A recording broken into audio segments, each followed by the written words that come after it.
Hello, potential endless pool owner.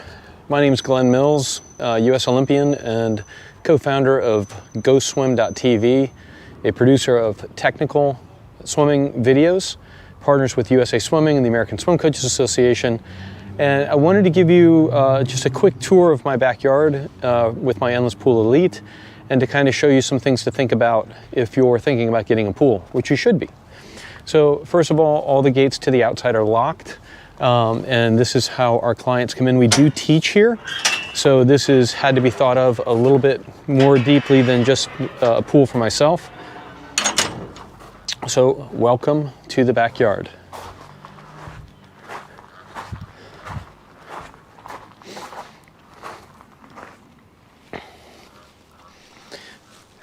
So this is an Endless Pool Elite. It's a bit bigger than a standard pool.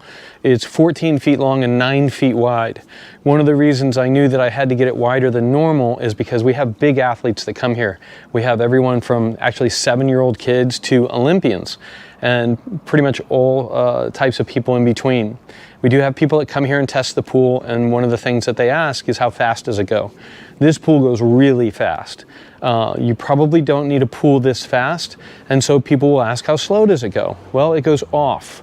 It's big enough for me to teach people different balance techniques and things, so that I did want it a little bit bigger for that. But I will show you some of the different speeds, and can pretty much guarantee you, if you're a normal person, that the standard endless pool is going to be fast enough for you.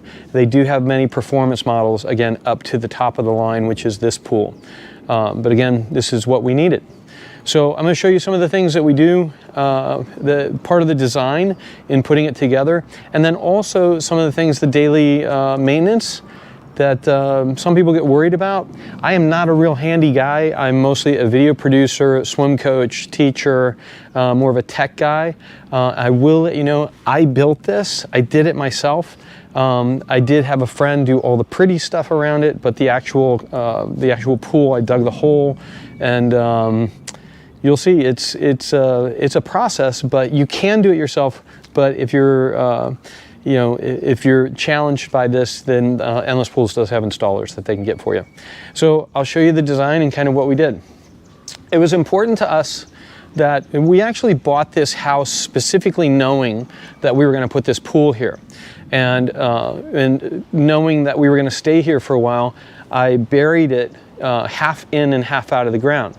Now for me as a teacher, this is beneficial because it gives me a great perspective on the swimmers that are in the pool.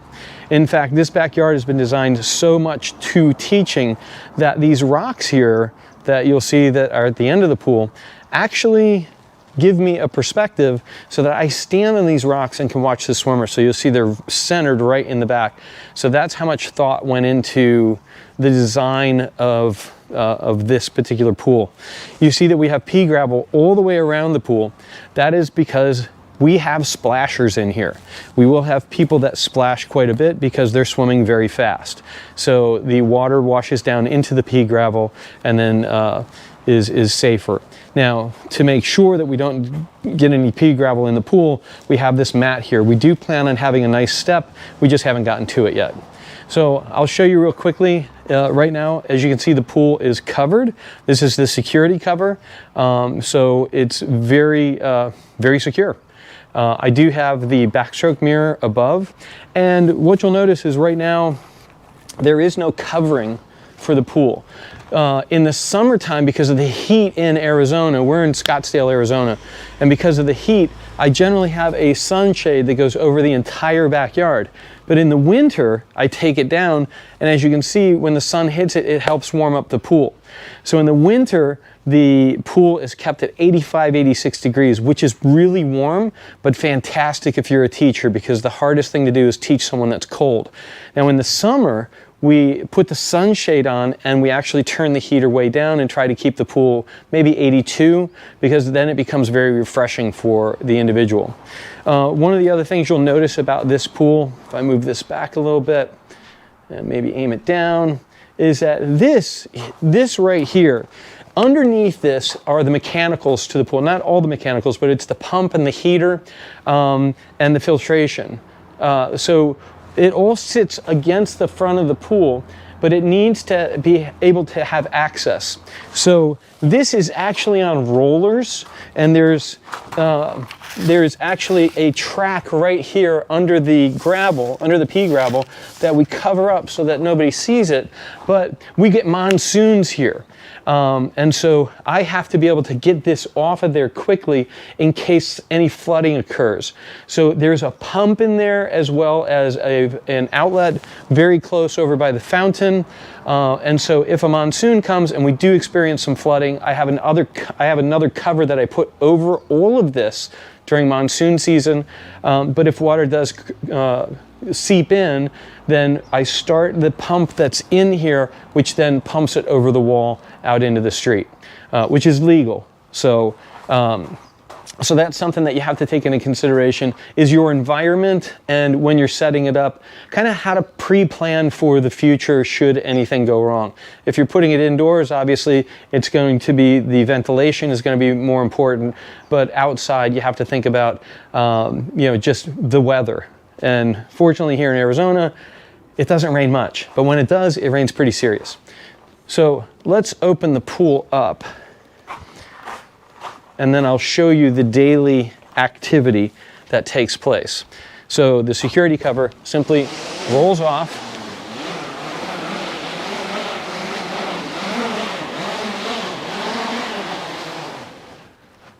and there we are. You'll notice that this pool has the swim mirror on the bottom, it's got the angled mirror on the front, and so depending on how I'm teaching someone, I'll direct their eyes as to what they should be looking at. Again, with the backstroke mirror up top. You will notice that there's a noodle on the bar, on the swim bar. That's because this morning I was teaching somebody backstroke, and it's not always the easiest to keep exactly where you want to be, even if they're looking at the mirror. So I put that there just to make sure that nobody hits their hand. So you can see here that on a daily basis, I will just put a little floater with a couple pieces of chlorine in here, and that helps me keep everything very stable. The other daily activity is we do live in the desert, and so even with the pool covered, it will get some dust. So on a daily basis, the first thing I do is I sweep the pool. So this is a portable pool sweeper, and I've got a pole over there for it. And so all you do is twist this, stick that to the bottom of the pool, and pick up any dust or any dirt that gets in the pool. You might be thinking about the pea gravel that's around. We're really successful in keeping the pea gravel out just because people will wipe their feet off before they get in. And I think in the year that this pool has been here, we've had one piece of gravel in the pool. So we've been successful as far as that's concerned. The other thing is that because it's outside, there will be some debris that gets in the pool. It might be leaves, or at this time of the year, during a lesson, some of the pine may fall in. So we want to be able to clean that. You can always just use the net, but the really cool way. And you'll see me climb around on this thing. And this is built really solidly, again, for teaching. I get in all kinds of positions for teaching. So what I do with this is there's a nice little bar here on the front. And I'm going to take off the noodle. And you don't have to do this from outside the pool like I do it. You can do it from in the pool. So I just take this, put it through there, hook it to this, which is then hooked to the swim mirror. So now that net is on the front of the pool, and I just turn the water on. So as the water comes on, it's forcing water into the net, which then will gather any of the small debris that is in the channels or just floating around in the pool. So that is a genius invention right there, and saves me a ton of time. I run it for about 5 minutes in the morning, and it does a great job keeping the pool clean. Water clarity is hugely important to me because in teaching, I do a lot of filming underwater. So again, a daily check of the chlorine, of the pH, of making sure that it's not going anywhere. There's a filter right here. I wash that about once a week, just with a very heavy hose. I just spray it down because we get a lot of dust and dirt being in the desert. And so cleaning that on a frequent basis also keeps the water very clear. One of the things that you probably have noticed is that you can't hear the pool running. And if you can, it's just kind of a very, very low drone, which is what I wanted. This is not my first pool. This is my second pool. And so I kind of knew going into it what I wanted the environment to be like out in the backyard. And we wanted it very peaceful, especially from a teaching perspective and neighbors. We actually purposely bought this house because it's on the corner, so I can do stuff like this and nobody hears me. Now, I do want to let you listen to the motor, so I'm going to bravely take you into my garage, which is like a normal garage, which is not the cleanest in the world. But I want you to hear the motor, and it's one of the things to take into consideration when you're designing your environment.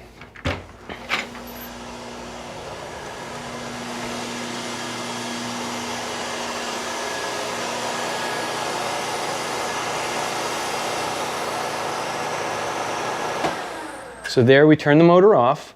Now you'll notice that the motor is on a block. This is by code in our area. So it's elevated off the ground, and it's also just high enough so that my car could not hit the motor, which is also code. So you can see that when we turn it on, and again, this is the high power 7.5 horsepower Endless Pool Elite. So this might be a little louder. I'm not sure about the other ones. They may be the same sound, but you can see it makes some noise, but it's working hard. And this thing goes really fast. So where you position your motor is going to be very important based on the environment that you want to create. So now we'll go back out. I'm gonna shut the garage door.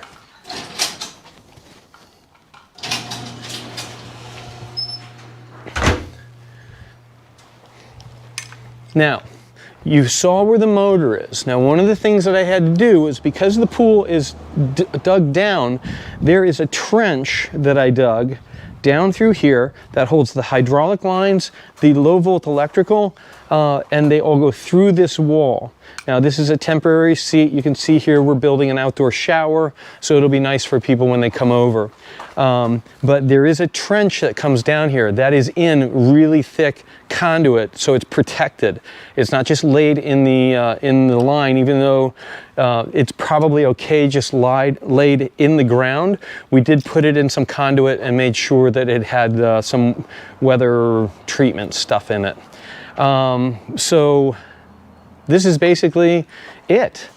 I like to make sure that I take off the net or the screen while the motor is running, and that way nothing falls out into the pool. So again, I climb on the pool, I come here, take it off there, make sure that I still have some pressure on it, take it out, and there's nothing in it because I did it already this morning. I'll show you a little bit of the speeds on the pool, and then that should be about it for right now. So I appreciate you taking the time and watching. So I have the swim gauge up front, and so that tells me the water speed, which is very important as I'm teaching to know exactly how fast the swimmer's going. So right now it's set at 159, which is approximately 2 minutes per 100 yard is the rate that we base it off of. So this pool goes 51, and it really is much better to show with somebody in it, and maybe I'll get in and show you, but some of the performance pools go to 108, and this is where people question, is this pool fast enough?